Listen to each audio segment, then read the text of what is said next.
परेशान थे कि सर किस तरीके से हम कुछ मिनटों के अंदर इस चैप्टर को रिवाइज कर सकते हैं। तुमने मिनटों की बात करी, मैंने इसके ऊपर कुछ घंटे दे दिए ताकि मैं कुछ मिनटों में इस चैप्टर को तुम लोगों के लिए खत्म कर सकूं। ऐसी चीज जहां पर एक नई चीज का निर्माण होता है, हमारा रासायनिक परिवर्तन होता है। तो ऐसे परिवर्तन जिसमें नए पदार्थ का निर्माण होता है उसे हम रासायनिक परिवर्तन कहते हैं और इसी को आगे चल के रासायनिक अभिक्रिया कह दिया। संयोजन अभिक्रिया, संयोजन का मतलब क्या है? संयोग करना। मतलब दो अभिकारक मिल गए और दोनों ने मिलकर क्या बना दिया? एक उत्पाद बना दिया। कोई बहुत बढ़िया तरीके का इंजीनियर बन गया, मस्त तरीके का, ठीक है, इस तरीके से खड़ा है। नमस्कार दोस्तों, तो स्वागत है आप सभी का एक बार फिर से इस देश के सबसे ज्यादा प्यार पाने वाले, सबसे ज्यादा ट्रस्टेड एजुकेशन प्लेटफॉर्म फिजिक्स वाला पर। मैं हूं पंकज बौरासी और क्या हालचाल यार। मुझे पता है तुम लोग बहुत ज्यादा परेशान थे अपने रिवीजन के लिए। मुझे पता है बहुत ज्यादा परेशान थे कि सर किस तरीके से हम कुछ मिनटों के अंदर इस चैप्टर को रिवाइज कर सकते हैं। यार तुमने मिनटों की बात करी, मैंने इसके ऊपर कुछ घंटे दे दिए ताकि मैं कुछ मिनटों में इस चैप्टर को तुम लोगों के लिए खत्म कर सकूं और तुम लोग अच्छे तरीके से इस चैप्टर को रिवाइज कर सको। तो बिल्कुल भाई, मैं तुम लोगों के लिए ले आया हूं। तुम लोग जो कह सकते हो, माइंड मैप, शॉर्ट नोट्स, जो तुम्हें बोलना हो, पर मैं गारंटी दे रहा हूं कि कुछ मिनटों के अंदर तुम इस चैप्टर की कमांड संभालने लगोगे, अच्छे से बनने लगेगा, ठीक है, भौकाल मचा दोगे, ये मेरी गारंटी है। तो भाई इस चैप्टर का नाम है रासायनिक अभिक्रिया एवं समीकरण। तुम लोगों के सभी के सामने आ चुका है। इस चैप्टर के अंदर हम सबसे पहले बात करें तो मैं तुम लोगों के सामने ना एक पिक्चर तुम्हें अच्छे से दिख रही होगी। एक सर है ना, पंकज सर है, और पंकज सर बेसिकली दो चीजों को परफॉर्म कर रहे हैं। पहला क्या है भैया, हाथ में कुछ जला रहे हैं, और दूसरा चीज है बर्फ को पिघला रहे हैं। इसके अंदर बर्फ पिघल रही है। तो क्या हो रहा है सर, क्या रीजन है ये सब करने का? तो देखो, चैप्टर की शुरुआत होती है क्लास 9th, जहां पर खत्म होती है रासायनिक और भौतिक परिवर्तन के साथ। रासायनिक परिवर्तन वो परिवर्तन हुआ करते थे जिनमें एक नई चीज का निर्माण होता है, और भौतिक परिवर्तन वो परिवर्तन हुआ करते हैं जिसमें एक, अगर हम बात करें, नई चीज का निर्माण नहीं होता। जैसे फॉर एग्जांपल मैं तुम लोगों को एक सामने एक चीज ले आता हूं, इनके डेफिनेशन के बारे में बात कर लेता हूं। भौतिक परिवर्तन, भौतिक परिवर्तन ऐसे परिवर्तन हुआ करते हैं जिसमें कोई नई चीज नहीं बनती। जैसे बर्फ को पिघला दो, पानी बन गया, पानी को उबाल दो, वाष्प बन गई, वाष्प को ठंडा कर दो, पानी बन गया, पानी को और ठंडा कर दो, भैया बर्फ बन गई। समझ में आया? कोई नई चीज बनी? नहीं बनी। तो ऐसे परिवर्तन हमने ये देखा कि भाई पानी से भाप, भाप से वापस पानी, पानी से वापस ठंडा हमारे पास हमने करा तो हमारे बर्फ मिल गई, बर्फ को और गर्म करा तो पानी मिल गया। तो ये उत्क्रमणीय प्रकृति के होते हैं। उत्क्रमणीय का मतलब होता है रिवर्सिबल, उत्क्रमणीय प्रकृति के होते हैं। वही बात कर ले हमारे रासायनिक परिवर्तन की, तो ऐसे परिवर्तन जिनमें कोई नई चीज बनती है, जैसे लोहे में जंग लग गई, है ना। अगर मैं बात करूं, जो लोहे में जंग लग गई भैया, किसी चीज को तुमने जला दिया, तो ऐसी चीज जहां पर एक नई चीज का निर्माण होता है, हमारा रासायनिक परिवर्तन होता है। तो ऐसे परिवर्तन जिसमें नए पदार्थ का निर्माण होता है उसे हम रासायनिक परिवर्तन कहते हैं और इसी को आगे चल के रासायनिक अभिक्रिया कह दिया गया। क्लियर है? अब एक रासायनिक परिवर्तन हमारी बुक के अंदर बहुत ज्यादा इंपॉर्टेंट है, जो है मैग्नीशियम रिबन का दहन। तो जब मैग्नीशियम को हम जलाते हैं, जलाना मतलब ऑक्सीजन से अभिक्रिया, तो वहां पर बनता है मैग्नीशियम ऑक्साइड। और मैग्नीशियम से रिलेटेड कुछ कुछ चीजें यहां पर, कुछ कुछ पॉइंट्स तुम लोगों के लिए दिए गए हैं कि मैग्नीशियम रिबन चमकदार सफेद लौ के साथ जलता है। पहला पॉइंट तो ये याद रखना। एक सफेद पाउडर में बदल जाता है। ये सफेद पाउडर का नाम है मैग्नीशियम ऑक्साइड। ये पाउडर मैग्नीशियम ऑक्साइड होता है ना, और ये मैग्नीशियम और ऑक्सीजन के बीच अभिक्रिया के कारण बनता है। एक चीज हमेशा याद रखना कि मैग्नीशियम को जलाने से पहले रेगमाल से साफ किया जाता है, क्योंकि मैग्नीशियम के ऊपर एक ऑक्साइड की परत होती है, उसको हटाना होता है। बट मैग्नीशियम एक चांदी के समान श्वेत धातु होती है, सिल्वर समझते हो ना, उसके जैसी श्वेत धातु होती है, और वो चमकदार श्वेत लौ के साथ जलती है। जैसे फुलझड़ी को जलते देखा होगा, अभी मेरे हाथ में एक जल रही थी, है ना। तो मैग्नीशियम रिबन उस तरीके से जला करती है। तो ये चीज को याद रखना, इस अभिक्रिया को याद रखना। फिर अपन और आगे बढ़ते हैं। फिर शुरुआत होती है कि भैया रासायनिक परिवर्तन को हम रासायनिक अभिक्रिया कहते हैं। अब रासायनिक अभिक्रिया हुई तो हमें पता कैसे चलेगा? तो उसको पता करने के लिए हमारे पास हुआ करते हैं रासायनिक अभिक्रिया के लक्षण, जो यहां पर दिए हुए हैं। रासायनिक अभिक्रिया के लक्षण का मतलब ये होता है कि अगर कोई गैस निकल रही, मतलब बुलबुले वगैरह बन रहे हैं, तो रासायनिक अभिक्रिया हुई है। अगर अवस्था में परिवर्तन हो रहा है, मान लो कोई दो गैसें थी, उन दोनों की अभिक्रिया करवाकर क्या बन गया भैया? द्रव बन गया। क्या बन गया? द्रव बन गया। जैसे हाइड्रोजन ऑक्सीजन की अभिक्रिया करवाई, जल बन गया, जल द्रव हो गया। तो ऐसी परिवर्तन को भी हम क्या बोलेंगे भैया? रासायनिक परिवर्तन हुआ है। तापमान में परिवर्तन, घर में चूना आया है, कभी गांव वगैरह के घर में जाओगे या फिर अपने घर में भी जाओगे, है ना, तो वहां पर तुम लोग देखते हो मार्केट से चूना खरीद के लाते हो, उसको पानी में डालते हैं, तो वो भैया वो गर्म होने लगता है। क्या होने लगता है? गर्म होने लगता है, बहुत ज्यादा खदकने लगता है। तो वो जो होता है ना, वहां पर तापमान में परिवर्तन हुआ होता है। तो तापमान में अगर परिवर्तन हो रहा है तो हम बोल देंगे भैया रासायनिक अभिक्रिया हुई है। आखिरी वाला, जो अगर बात करें सेकंड लास्ट वाला, रंग में परिवर्तन, कभी रंग में परिवर्तन हो रहा है तो समझ जाना रासायनिक अभिक्रिया हुई है। कि मान लो दो चीजों को तुमने मिक्स करा, रंग में परिवर्तन हो गया, तो रंग में परिवर्तन मतलब रासायनिक अभिक्रिया। और अंत में होता है जैसे फटा हुआ दूध, अवक्षेप का निर्माण। अवक्षेप का मतलब होता है अविलेय ठोस, जो ना घुलने वाली चीज हो। मास्टर हमने देखे हैं, कहा हाँ देखे हैं भैया, तुम लोगों ने घर में गए होंगे है ना कभी दूध तो फटा होगा, तो फटा हुआ तुमने दूध देखा भैया पानी के अंदर घुलता ही नहीं, मतलब जो विलियन होता है उसके अंदर घुलता ही नहीं है ना। तो ठीक उसी प्रकार का अवक्षेप हो गया कि मतलब ऐसी कोई चीज बन गई जो घुलने वाली ना हो, अविलय ठोस पदार्थ, उसको हम अवक्षेप बोलते हैं। और ऐसी अभिक्रिया जिनमें अवक्षेप का निर्माण होता है उसका अवक्षेपण अभिक्रिया कहते हैं। कभी जिंदगी में अपन मतलब इस वीडियो में अपन बात करेंगे आगे चल के, टेंशन की बात नहीं है। अब आगे हम बात करें, जो सेकंड वाला पार्ट दिया हुआ है वो होता है हमारा रासायनिक समीकरण। क्या होता है रासायनिक समीकरण, उसके बारे में बात करते हैं। तो भैया रासायनिक समीकरण मतलब अपने रासायनिक अभिक्रिया करी ना, जैसे मैग्नीशियम को जलाना, जैसे कार्बन को जलाना, हाइड्रोजन को जलाना, या कोई भी चीज की अभिक्रिया अपन करवाने, लोहे में जंग लगना, तो ये बहुत जटिल प्रक्रियाएं होती है, बड़ी बड़ी प्रक्रिया होती है। जैसे मैग्नीशियम के बारे में मैं बहुत कुछ लिख सकता हूँ। मैग्नीशियम एक चांदी के समान श्वेत धातु है, यह जलने में सहायक ऑक्सीजन के साथ अभिक्रिया करती है, और ये सफेद चूर्ण मैग्नीशियम ऑक्साइड का निर्माण होता है ना। ये सारी चीजें तुम लोग लिख सकते हो, लेकिन इस पूरी प्रक्रिया को मैं रासायनिक संकेत, रासायनिक समीकरण है ना के माध्यम से अगर प्रदर्शित कर रहा हूं, तो ऐसे चीज को हम बोला करते हैं रासायनिक समीकरण। तो रासायनिक समीकरण क्या होता है, रासायनिक अभिक्रिया का रासायनिक संकेत रासायनिक सूत्र के द्वारा संक्षिप्त निरूपण, मतलब छोटे से स्पेस में इसका निरूपण कर दो तो वो हमारा रासायनिक समीकरण कहलाता है। एक बात हमेशा याद रखना, जितनी रासायनिक अभिक्रिया में जो पदार्थ भाग लेता है उतना ही निर्माण होता है। कितनी प्यारी बात है यार, है ना, कितनी प्यारी बात है कि भैया जितना पेट्रोल उतनी गाड़ी चलेगी। सिंपल समझ रहे हो ना, सेम चीज, जितना अभिकारक होता है उतना ही उत्पाद होता है, जितना रासायनिक अभिक्रिया में भाग लेता है उतना ही उत्पाद का निर्माण होता है। समझे ना, हाँ बहुत बढ़िया। तो अभिकारक में परमाणु की संख्या बराबर हुआ करती है उत्पाद में परमाणु की संख्या के, इसी को बोला गया द्रव्यमान संरक्षण का नियम, और इसी को संतुलित रासायनिक समीकरण कहते हैं, जहां पर अभिकारक में परमाणु संख्या बराबर होती है उत्पाद में परमाणु संख्या के। जैसे यहां पर तुम लोग देखोगे मैंने 2 मैग्नीशियम और इधर भी 2 मैग्नीशियम, यहां 2 ऑक्सीजन, यहां भी 2 ऑक्सीजन। तो रासायनिक अभिक्रिया में हमें यह पता होना चाहिए कि जितने अभिकारक में परमाणु है उतने ही उत्पाद में परमाणु होना चाहिए। इसी को अपन ने बोल दिया रासायनिक, अगर बात करें संतुलित रासायनिक समीकरण। अब रासायनिक समीकरण को संतुलित करना है तो उसकी एक ट्रिक है कि सबसे पहले धातु को संतुलित करो, फिर अधातु को, उसके बाद ऑक्सीजन और हाइड्रोजन, और अंत में अगर कुछ बच जाता है तो अंत में परमाणु को संतुलित कर लो। यही हमारी बेसिकली क्या होती है भैया, स्ट्रेटेजी होती है। इसको फिर में ध्यान रखना। अब भाई तुम्हारे सामने एक बढ़िया मास्टर आ चुका है, वो मास्टर कुछ ना कुछ फ्लास्क में दिखा रहा है। ये सारे कई सारे फ्लास्क वगैरह बने हुए हैं, बीच में आग वगैरह लगा दी, लैब वगैरह पहुंच गए मास्टर, हाँ लैब पहुंच चुके हैं। तो इस लैब के अंदर तुम लोगों के सामने मैंने लेकर आया हूं कुछ रासायनिक अभिक्रियाओं के परिवर्तन, मतलब रासायनिक अभिक्रियाओं के प्रकार। रासायनिक अभिक्रिया के प्रकार में पहले नंबर पर जो आ जाती है उसका नाम है हमारी कौन सी अभिक्रिया, संयोजन अभिक्रिया। संयोजन का मतलब क्या है, संयोग करना, मतलब 2 अभिकारक मिल गए और दोनों ने मिलकर क्या बना दिया, एक उत्पाद बना दिया या एक पदार्थ बना दिया। तो क्या होता है भाई, जब 2 या 2 से अधिक पदार्थ मिलकर एक ही पदार्थ बनाते हैं, मतलब एक ही उत्पाद बनाते हैं, तो उसे संयोजन अभिक्रिया कहते हैं। जैसे हमारे घर में जो चूना आता है ना, उसको पानी के साथ अभिक्रिया करवा दो। किसके साथ करवा दो, पानी के साथ अभिक्रिया करवा दो। जैसे कैल्शियम ऑक्साइड ने जब जल से अभिक्रिया करी तो उसने कैल्शियम हाइड्रोक्साइड का निर्माण करा। किसका निर्माण करा, कैल्शियम हाइड्रोक्साइड का निर्माण करा। और ये जो कैल्शियम हाइड्रोक्साइड होता है, ये जो कैल्शियम हाइड्रोक्साइड होता है, इसी का उपयोग किया जाता है किसके लिए, किसके लिए भैया, सफेदी के लिए। किसके लिए किया जाता है, सफेदी के लिए। तो ये पॉइंट को भी ध्यान से रखना जो तुम्हारे भाई ने बताया।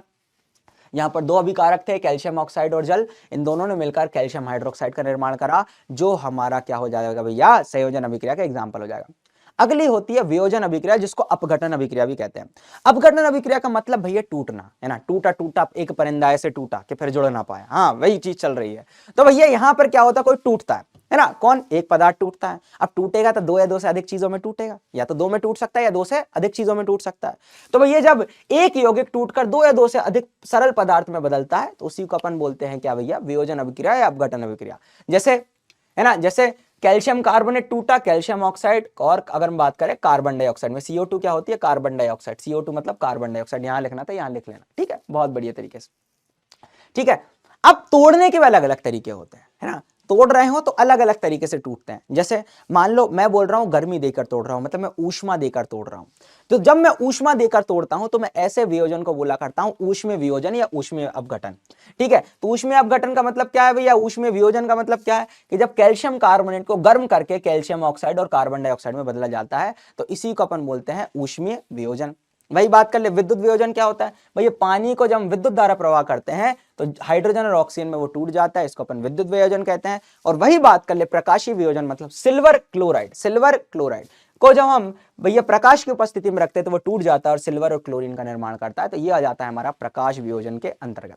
अच्छा, अब अगली जो आ जाती है ना, जो होती है हमारी विस्थापन अभिक्रिया। विस्थापन अभिक्रिया का मतलब क्या होता है सर?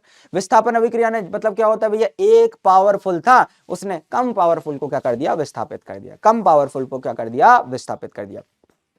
तो ऐसी रासायनिक अभिक्रिया जिसमें एक अधिक क्रियाशील तत्व, क्या बोल रहा हूं मैं, एक अधिक क्रियाशील तत्व एक कम क्रियाशील तत्व को विस्थापित कर देता है, ऐसी रासायनिक अभिक्रिया को विस्थापन अभिक्रिया कहते हैं। अच्छा, एक चीज और याद रखना कि संयोजन और अपघटन या वियोजन अभिक्रिया एक दूसरे के विपरीत हुआ करती है। संयोजन में दो या दो से अधिक पदार्थ मिल रहे थे तो वो एक अलग उत्पाद का निर्माण कर रहे थे, और वियोजन अभिक्रिया में एक अभिकारक टूटकर दो या दो से अधिक उत्पादों का निर्माण कर रहे थे। तो एक दूसरे के बेसिकली कॉन्ट्राडिक्टरी, या फिर बोल सकते हो एक दूसरे के विरोधी होती है, एक दूसरे के कॉन्सेप्ट से अगर हम बात करें अपोजिट होती है। एक टूट रहा है तो दूसरा बन रहा है ना। तो ये चीज को थोड़ा सा ध्यान रखना। दूसरी और मोस्ट इंपॉर्टेंट चीज, अगर मैं विस्थापन अभिक्रिया के बारे में बात कर रहा हूं तो तुम लोगों को क्रियाशीलता श्रेणी के बारे में पता होना चाहिए।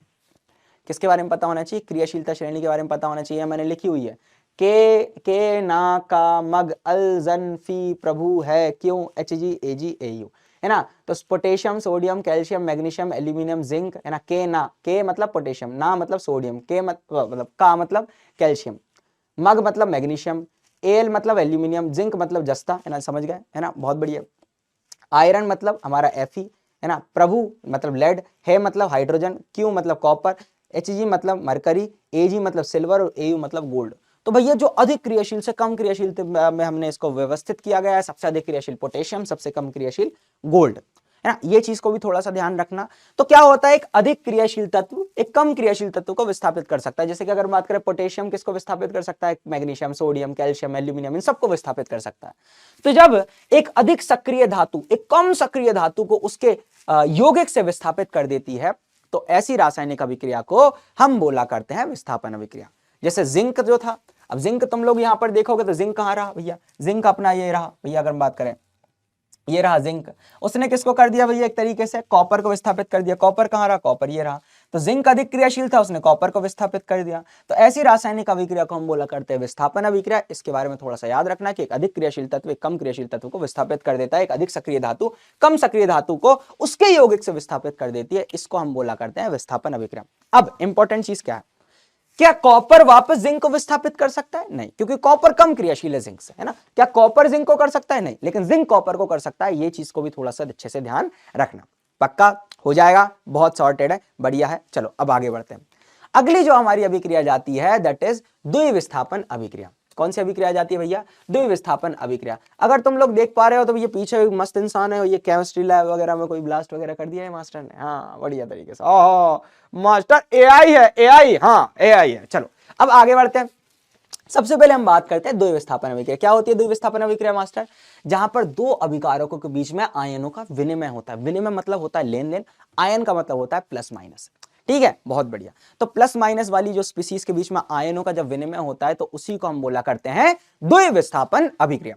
अच्छा सर, क्या और भी एग्जांपल्स हो सकते हैं? बहुत सारे एग्जांपल्स हैं। अब द्विविस्थापन अभिक्रिया का एक प्रकार होता है जिसको अवक्षेपण अभिक्रिया कहते हैं, उसके बारे में अपन बात करेंगे, तो ध्यान से सुनो। जैसे मेरे पास था सोडियम सल्फेट जो होता है Na2SO4, उसने बेरियम क्लोराइड के साथ अभिक्रिया करी, तो सोडियम के ऊपर प्लस होता है और SO4 के ऊपर माइनस, Ba के ऊपर प्लस होता है, Cl के ऊपर माइनस। तो सोडियम और Cl ने बना लिया भैया सोडियम क्लोराइड, और Ba और SO4 ने मिला दिया बेरियम सल्फेट। अब जो बेरियम सल्फेट बनता है ना, ये एक सफेद कलर का श्वेत अवक्षेप होता है। कैसा होता है भैया? श्वेत अवक्षेप होता है। अगर तुम लोग देखोगे बेरियम सल्फेट का जो ये रखा है भैया, है ना, सोडियम क्लोराइड कहाँ रहा, ये रहा भैया। ठीक है, बहुत बढ़िया तरीके से। तो इस चीज को भी तुम लोग बढ़िया तरीके से ध्यान रखना, जैसे जैसे चीजों को बता रहा हूं वैसे वैसे समझना। ठीक है, और जो बेरियम सल्फेट होता है, जो हमारा बेरियम सल्फेट होता है, वो क्या होता है? एक श्वेत अवक्षेप होता है। कैसा होता है? ये एक श्वेत अवक्षेप होता है, एक अवलय ठोस पदार्थ होता है। तो इसके बारे में भी थोड़ा सा याद रखना। अब देखो, ज्यादातर हमने ये देखा गया है कि भैया अगर कोई पदार्थ को अपन तोड़ते हैं तो उसके लिए ऊष्मा देनी पड़ती है, मतलब पदार्थ जो है वो ऊष्मा को अवशोषित करता है। तो ऐसी अभिक्रिया जिसमें ऊष्मा का अवशोषण होता है, ऐसी अभिक्रियाओं को हम बोला करते हैं ऊष्मा अवशोषण, मतलब ऊष्मा शोषी। और ऐसी अभिक्रिया जिसमें ऊष्मा निकलती है उनको हम बोला करते हैं ऊष्मा छेपी। तो ऊष्मा छेपी अभिक्रिया का एग्जांपल हो गया भैया मीथेन गैस थी, इसको तुम लोग ऑक्सीजन से अभिक्रिया करवाई, मतलब इसको जलाया, कार्बन डाइऑक्साइड बनी, जल बना, और साथ में निकल गई हीट। हीट मतलब ऊष्मा। ठीक है, बहुत बढ़िया। ऊष्मा शोषी क्या होती है भैया? ऐसी रासायनिक अभिक्रिया जिसमें ऊष्मा अवशोषित होती है उसको हम बोला करते हैं ऊष्मा शोषी अभिक्रिया। इन चीजों को भी थोड़ा सा ध्यान रखना बढ़िया तरीके से। ठीक है, बहुत बढ़िया। कि जैसे कैल्शियम क्या था भैया, एक तरीके से कार्बोनेट था, है ना, कैल्शियम कार्बोनेट था। इसने कैल्शियम, अगर बात करें जब ये इसको गर्म किया गया तो कैल्शियम ऑक्साइड कार्बन डाइऑक्साइड में टूट गया, है ना, क्या हो गया भैया, कार्बन डाइऑक्साइड में टूट गया। ठीक है, हाँ, इसमें थोड़ा सा रीअरेंजमेंट है, मैं तुम लोगों को नोट्स एकदम परफेक्ट दूंगा, उसमें भी तुम लोग देख सकते हो, बाकी ये भी परफेक्ट है, तुम लोग समझो तो कार्बन डाइऑक्साइड मतलब CO2, है ना, कैल्शियम ऑक्साइड मतलब ये लिखा हुआ है। ठीक है, बहुत बढ़िया तरीके से, कार्बन डाइऑक्साइड ये लिखी हुई है, जल ये लिखा हुआ है। तो इस तरीके से तुम लोग अगर अच्छे से देखोगे तो तुम लोगों को सारी चीजें समझनी है ना, तभी लोग अपन अच्छे से रिवीजन कर पाएंगे। ठीक है, तो भैया क्या होता है भैया, द्विविस्थापन अभिक्रिया में आयनों का विनिमय होता है, मतलब पहले वाले का प्लस दूसरे वाले के माइनस के साथ। इसी द्विविस्थापन अभिक्रिया में कभी ऐसी चीज बन जाए जो उस विलयन के अंदर नहीं घुले, उसको हम बोला करते हैं अवक्षेप। जैसे बैरियम सल्फेट जो होता है, नीचे एरो लगाया ना, नीचे एरो मतलब ये बैठ जाता है ना, फटा हुआ दूध कैसे बैठ जाता है, वैसे ये भी बैठ जाता है। तो इस चीज को भी ध्यान रखना कि अविलय ठोस पदार्थ मतलब अवक्षेप, अविलय ठोस पदार्थ मतलब अवक्षेप। क्लियर है, सॉर्टेड है, पक्का है, बढ़िया है, चीजें कर लोगे मस्त तरीके से। हाँ जी सर, चलो। तो ऊष्माक्षेपी जहां पर ऊष्मा का निकास होता है, और ऊष्माशोषी जहां पर ऊष्मा का अवशोषण होता है। जैसे कैल्शियम कार्बोनेट जिसको चूना पत्थर कहा जाता है, जिसको खड़िया कहा जाता है, जिसको संगमरमर कहा जाता है, जिसको अंडे का कवच कहा जाता है। अच्छा जी, ये सब उसी का नाम है, हाँ, है ना, यही नाम है। तो भैया इसको खड़िया भी कहते हैं, चूना पत्थर भी कहते हैं, है ना, अंडे का कवच भी होता है, और संगमरमर भी यही कहते हैं। तो ये बात याद रखना, मार्बल जिसको कहा जाता है वो भी यही है। तो ये चीज को भी थोड़ा सा याद रखना, जो जो चीजें बताई मैंने। ठीक है, इस तो थोड़ा सा ध्यान रखना। अब अगला जाता है हमारा ऑक्सीकरण एवं अपचयन अभिक्रिया। तो वे रासायनिक अभिक्रिया जिसमें ऑक्सीजन का योग होता है उसको ऑक्सीकरण अभिक्रिया कहते हैं, और वे रासायनिक अभिक्रिया जिसमें अगर ऑक्सीजन का योग होता है और हाइड्रोजन का ह्रास होता है ना, तो ऑक्सीकरण अभिक्रिया क्या होती है, जिसको ऑक्सीडेशन कहते हैं। ऑक्सीजन का ग्रहण या हाइड्रोजन का ह्रास, इसको अपन ऑक्सीकरण अभिक्रिया कहते हैं। अपचयन में क्या होता है भैया, जहां पर ऑक्सीजन का त्याग होता है और हाइड्रोजन का योग होता है, उसी को अपन बोला करते हैं क्या, एक तरीके से हमारा अपचयन अभिक्रिया। एग्जाम्पल से समझ लेते हैं, जैसे कॉपर ऑक्साइड था CuO, वो किस में बदल गया बेटा, Cu में बदल गया, मतलब CuO से Cu में गया, मतलब क्या हुआ भैया, ऑक्सीजन का ह्रास हुआ। तो कॉपर ऑक्साइड का यहाँ पर अपचयन हुआ है। वही बात कर लें, हमारी जो हाइड्रोजन है, हाइड्रोजन में ऑक्सीजन का क्या हुआ है भैया, एक तरीके से योग हुआ है, तभी तो H2O बन गई। तो इसको अपन बोल सकते हैं एक तरीके से क्या हो रहा है भैया, इसका ऑक्सीकरण हो रहा है। तो CuO से Cu गया, मतलब इसका अपचयन हुआ, और H2 से H2O गया, तो इसका क्या हुआ, ऑक्सीकरण हुआ। इन पॉइंट्स को थोड़ा तरीके से ध्यान रखना, बढ़िया तरीके से ध्यान रखना, तुम्हारे भाई ने बताई है, काफी ज्यादा इंपॉर्टेंट है, अच्छे खासे तरीके से तुम लोगों से पूछ लिया जाएगा। अब भैया सुनो, है ना, कि भाई मान लो तुम लोग गए IIT, बढ़िया तरीके का IIT वगैरह गए, है ना, कोई बहुत बढ़िया तरीके का इंजीनियर बन गया मस्त तरीके का, ठीक है, इस तरीके से खड़ा है भैया, है ना, इस तरीके से खड़ा हुआ है, क्या हो रहा है ना, किस तरीके से हुआ है। तो अगर इस बंदे को तुम लोग देख पा रहे हो, तुम लोग बंदे को देख पा रहे हो कुछ इस तरीके से खड़ा हुआ है मस्त तरीके से, तो अगर इस बंदे को देख पा रहे हो तो इस बंदे ने दो चीज को तुम्हें ऑब्जर्व करना, पहला इस लोहे के ऊपर लगी हुई जंग, और दूसरा इसके टिफिन में रखा हुआ खाना, है ना, जो सड़ चुका है ना, किसी का पुराना टिफिन मिल गया है जो सड़ चुका है। तो दो कॉन्सेप्ट को समझाने के लिए मैंने इस इमेज को लेकर आया हूं। अब इस इमेज के अंदर तुम लोग अगर देखोगे तो पहला जो कॉन्सेप्ट आ जाता है वो क्या जाता है भैया, संचारण। तो संचारण क्या होता है भैया, संचारण को संस्कृत अगर मैं बात करूं तो उसका मतलब होता है शनय शनय क्षरण, मतलब किसी चीज का धीरे धीरे क्षरण होना, धीरे धीरे छनना। ठीक है, तो जब धातु पानी, नमी, वायुमंडल में ऑक्सीजन के संपर्क में आती है तो धातुएं धीरे धीरे आवांशित पदार्थ जैसे ऑक्साइड, हाइड्रोक्साइड, कार्बोनेट, सल्फाइड, इन सभी का क्या करने लगती है, निर्माण करने लगती है, जिसके कारण इसकी सतह के ऊपर एक आवांशित परत का निर्माण हो जाता है, जिसको अपन बोला करते हैं संचारण, है ना। तो वही बात कर ले भैया, धातुओं का आवांशित यौगिकों में परिवर्तन होना क्या कहलाता है, संचारण कहलाता है। इसका बहुत प्यारा सा एग्जांपल तुम लोग समझ सकते हो कि नमी के प्रभाव के कारण लोहे के ऊपर एक भूरे रंग की परत लोहे की सतह के ऊपर जमा हो जाती है, जैसे जंग कहते हैं, और जंग का सूत्र याद रखना है Fe2O3.XH2O। क्या याद रखोगे, Fe2O3.XH2O। संचारण को डिटेल में अपन पढ़ने वाले हैं कब, जब हम थर्ड चैप्टर पढ़ेंगे जिसका नाम होगा धातु एवं अधातु, बढ़िया तरीके से उसको कवर करेंगे। आज हमें जिसको कवर करना है वो बहुत इंपॉर्टेंट है, जिसका नाम है भैया विकृत गंधिता। विकृत गंधिता का मतलब क्या होता है भैया, टिफिन में भैया खाना तेली खाद्य पदार्थ था भैया, तो भैया जब वसायुक्त अथवा तेल खाद्य सामग्री को लंबे समय तक रखा जाए, लंबे समय तक रख दो भैया, जैसे चिप्स हो गए, जैसे अगर मैं बात करूं हमारा मतलब तेली खाद्य पदार्थ जैसे चिप्स हो गए, है ना, या फिर कोई भी तुम लोग चीजें लेकर आओ जो खाद्य पदार्थ हो, खाद्य तेल पदार्थ हो, जैसे घर में कभी कभी आ जाए भैया, है ना, आलू का चिप्स लेकर आए हैं भैया, है ना, और भैया छोटा भैया रोने लगे, मेरे को भी चाहिए, हाँ, तो वो चीज अगर तुम लोग थोड़ा सा ऑब्जर्व करो ना, वो थोड़ा बहुत खाएगा और फेंक देगा। अब वही चिप्स को तुम शाम को खा के देखो, तुम लोगों को देखेगा एकदम खराब स्मेल आ रही है, है ना, उसका स्वाद में चेंज हो गया है, क्योंकि वो चिप्स ऑक्सीकृत हो जाता है। संचारण भी ऑक्सीकरण का प्रभाव है, ये भी ऑक्सीकरण का प्रभाव है। तो जब वसायक तत्व तेल खाद्य सामग्री को लंबे समय तक रखा जाता है तो वह उपचयित होकर मतलब ऑक्सीकृत होकर अपना स्वाद और गंध खो देती है और विकृत गंधी हो जाती है, और इस परिघटना को हम विकृत गंधिता कहलाती है। ठीक है, अब बचा कैसे सकते हो? ये बचाओ क्या है? ये खाने को एयर टाइट डब्बे में रखो, है ना, खाने को एयर टाइट डब्बों में रखोगे नहीं रवैया को खराब होगा। चिप्स को नाइट्रोजन में संग्रहित किया जाता है। मैं तुम लोग बता दो ना, चिप्स का तुम पैकेट खरीद के लगाते हो, ढेर सारी हवा भरी रहती है, तुम लोग बोलते हो भैया हमें बिजनेस स्टार्ट कर दें, इसमें हवा भर के देते हैं। नहीं, वो हवा इसलिए भरी होती है ताकि वो चिप्स खराब ना हो। वो नाइट्रोजन जो एक गैस होती है, पहली बात तो भैया वातावरण में सबसे ज्यादा पाई जाने वाली जो गैस है ना, सबसे ज्यादा मात्रा में पाई जाने वाली वो नाइट्रोजन ही है। अब नाइट्रोजन पहली बात तो हम उसके अंदर जब भरते हैं ना चिप्स के अंदर, तो नाइट्रोजन सामान्य ताप पर अक्रिय होती है। कैसी होती है? सामान्य ताप पर अक्रिय, ज्यादा रिएक्शन नहीं करती। तो सबसे पहले जब चिप्स को भरा जाता है तो उसके अंदर की पूरी ऑक्सीजन को बाहर निकाल लेते हैं। अगर ऑक्सीजन वहीं रह गई तो उसको ऑक्सीकृत करके विकृत गंधी कर देगी। तो हम उसके अंदर नाइट्रोजन भरते हैं जो सामान्य ताप पर अक्रिय, और हमारा काम हो जाता है। ठीक है, अगली चीज, वसा और तेल युक्त भोजन के ऑक्सीकरण को रोकने के लिए प्रतिऑक्सीकारक, ऑक्सीकारक का उल्टा प्रतिऑक्सीकारक का अपन उपयोग करता है, एंटीऑक्सीडेंट्स का उपयोग करते हैं जिससे भैया वो खराब ना हो। अच्छा, एक और चीज, भैया गर्मा गर्म खाना है जल्दी खराब होगा, उसको फ्रिज में रख दो, तुम लोग देखते हो लंबे समय तक टिक जाता है। तो भोजन को रेफ्रिजरेटर मतलब फ्रिज के अंदर रखा जाता है, में भी संग्रहित किया जाता है, क्योंकि कम तापमान पर अभिक्रिया की दर कम हो जाती है भैया, ऑक्सीकरण की दर कम हो जाती है, ऑक्सीकरण धीरे धीरे होता है, यही कारण है कि भैया बच जाते हैं। अगला, भोजन को धूप से दूर रखने की सलाह दी जाती है भैया, धूप में अगर रख दिया तो भोजन जल्दी खराब होगा, है ना। यही सारी चीजें हैं जिसके बारे में तुम लोगों को तुम्हारा भाई बताने वाला था। अच्छा हुआ, आई होप तुम लोगों ने लगभग 20-22 मिनट में पूरे चैप्टर को रिवाइज कर लिया। हाँ, तो ये रहा तुम्हारा भाई, है ना। तो ये एक बढ़िया तरीके का सपना है भैया कि एक बढ़िया एक हम स्काई डाइविंग करेंगे ना, आसमान से कूदेंगे और एक केमिस्ट्री के रिएक्शन को परफॉर्म करेंगे। ठीक है, और तुम्हारा भाई तुम्हारे लिए बोलने आया है धन्यवाद। ठीक है, ढेर सारा धन्यवाद, तुमने इस पूरी वीडियो को देखा और मस्त तरीके से इसको रिवाइज करा। ये सारे नोट्स तुम लोगों को टेलीग्राम पे अच्छे से अवेलेबल हो जाएंगे, टेलीग्राम पे तुम्हारा भाई दिलवा देगा मस्त तरीके से। जल्दी बताना तुम लोगों को इस वीडियो कैसा लगा, क्योंकि इसके ऊपर बहुत ज्यादा घंटे तक मेहनत करी थी। अब वो मेहनत तो यार सेकेंडरी है, तुम लोगों को फायदा होना चाहिए, दैट इज प्राइमरी, है ना। वो सारी प्राइमरी चीजें हैं और मैं तुम लोगों को बहुत ज्यादा चाहता हूं, तो उस वीडियो के अंदर बहुत ज्यादा प्यार दिखाना, तभी मैं आप सभी के साथ लूंगा विदा। तब तक के लिए bye bye, love you all, thank you so much, love you all, वाह।